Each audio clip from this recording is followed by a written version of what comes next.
Hey everyone, and welcome back to the channel. If you're in the world of cybersecurity, you know the drill. Vulnerability scans, endless reports, and a never-ending cycle of patching. But what if all that effort isn't actually making you safer? Today, we're diving deep into Continuous Threat Exposure Management, or CTEM. This isn't just another buzzword. It's a top trend for 2025, a revolutionary framework that's changing how organizations actually cut their risk, moving beyond the endless, often ineffective cycle of patching blindly.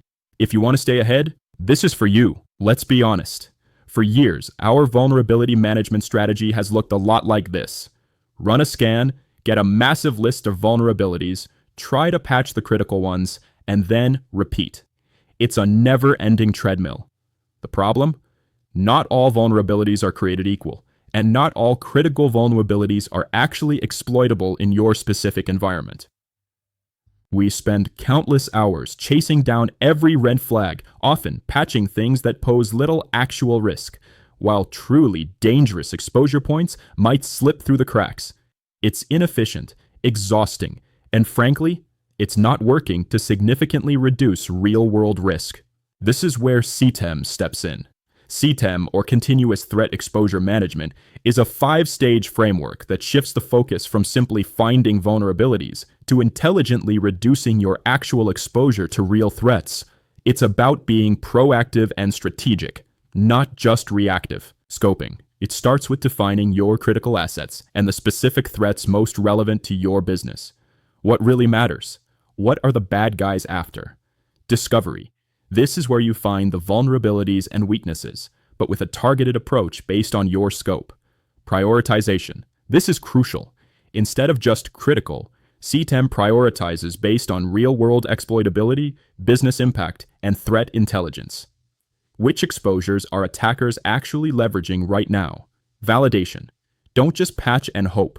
CTEM involves continuous testing and validation, often through automated attack simulations, to confirm that your remediation efforts actually close the gap. Did it work? Can an attacker still get in? Orchestration and remediation.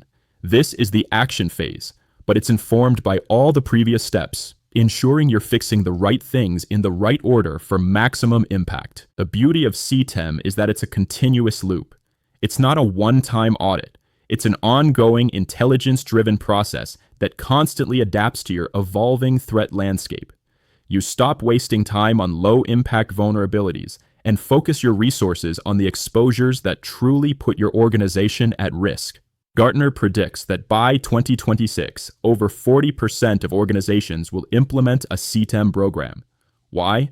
Because it moves us from a reactive, overwhelming, and often ineffective posture to a proactive, strategic, and genuinely risk-reducing one. It's about working smarter, not just harder. So, if you're tired of the patching treadmill and want to genuinely reduce your cybersecurity risk, start looking into CTEM. It's the shift we desperately need. What are your thoughts on CTEM? Are you already implementing it, or is your organization still stuck on the patching treadmill? Let me know in the comments below. And remember, IPT is your trusted partner to help guide your business into a CTEM strategy. If you found this explanation helpful, please smash that like button. Subscribe for more cutting-edge cybersecurity insights, and ring that notification bell so you don't miss our next video. Thanks for watching, and I'll catch you in the next one.